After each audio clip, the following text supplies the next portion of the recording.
2 degrees below zero right now, and I know in the studio in the basement of Dave's home, although he may not be totally comfortable, the vegetables that are stored down there are in perfect condition. Yeah, no doubt about it. No, even the plastic ones are frozen over. I'm not sure. All right, so I've got a few jokes if you're ready. Oh, I think we're ready for Hump Day Humor today, yeah. I'll start with this one, though. This is a true statement. I hate it when people can't let go of the past. You know, debt collectors are the worst. Debt collectors Hello, that's are the funny. worst. I love it. I'm done being a people pleaser. That is, as long as everyone's okay with that. Yeah. All right, I got one more. Going to jump right in here. Mrs. Butler, I've talked about her before. Mrs. Butler, my 7th grade English teacher, once said to me, "You know I would never call a student stupid. But when I asked you to spell orange and you asked me if it was the color or the fruit, it kind of caught me off guard." Thank you, Mrs. Butler. Wow. All right, I saw a sign outside a burger restaurant that said, "Buy one burger for the price of 2 and get the second one absolutely free." What a deal. I like that. Very good. All right, my wife asked me, "Do you eat the last pizza in the freezer?" Did you do that?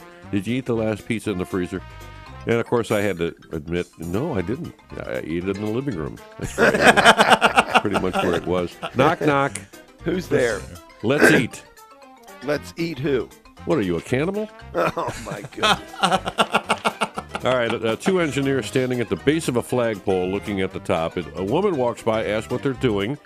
"Well, we're supposed to find the height of this flagpole," said one, "but we don't have a ladder."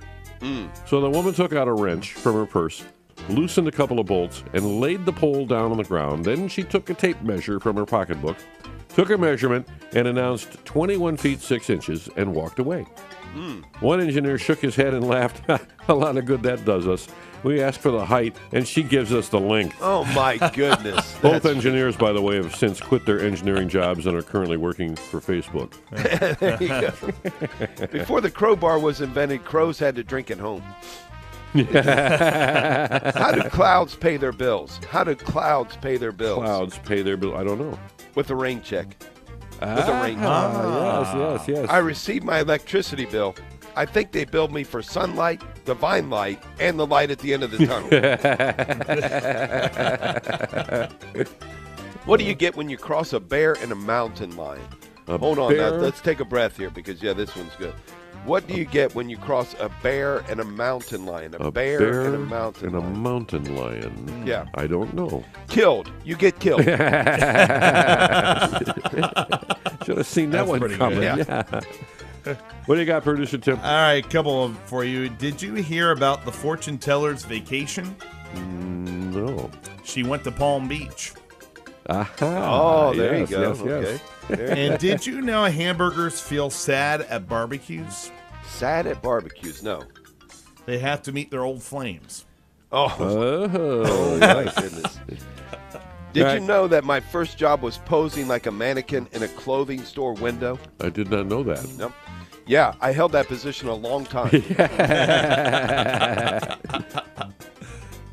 So one Sunday morning, the pastor notices little Alex. He's standing in the foyer of the church, staring up at a large plaque, covered with names and small American flags mounted on both sides. The 6-year-old had been staring at the plaque for some time, so the pastor walked up, stood behind the little boy, and said quietly, "Good morning, Alex." "Good morning, Pastor," he replied, still focused on the plaque. "Pastor, what is this?" "Well, son, it's a memorial to all the young men and women who died in the service."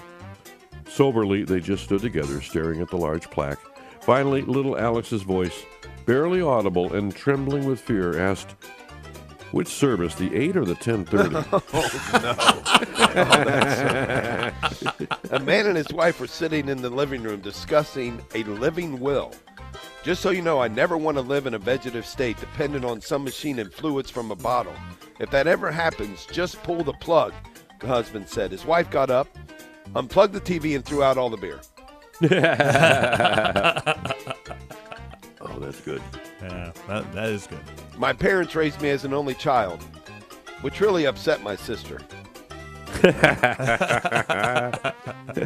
All right, I think I have a closer. We love closers. All right. A man checked into a hotel. There was a computer in his room, and so he decided to send an email to his wife. He accidentally typed the wrong email address and, without realizing, sent the email to a widow who had just returned from her husband's funeral. Ooh. The widow decided to check her inbox, expecting condolence messages from relatives and friends. After reading the first message, she fainted. The son rushed into the room, found his mother on the floor, and saw the computer screen, which read, "To my loving wife, I know you are surprised to hear from me. They have computers here, and we are allowed to send emails to loved ones. I've just checked in. How are you and the kids? The place is really nice, but a bit too warm, and I'm very lonely here. Ooh. I have made necessary arrangement for your arrival tomorrow. Expecting you, darling. I can't wait to see you."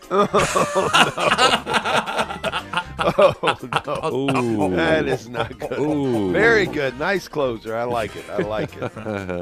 I don't know. Another edition of Hump Day Humor.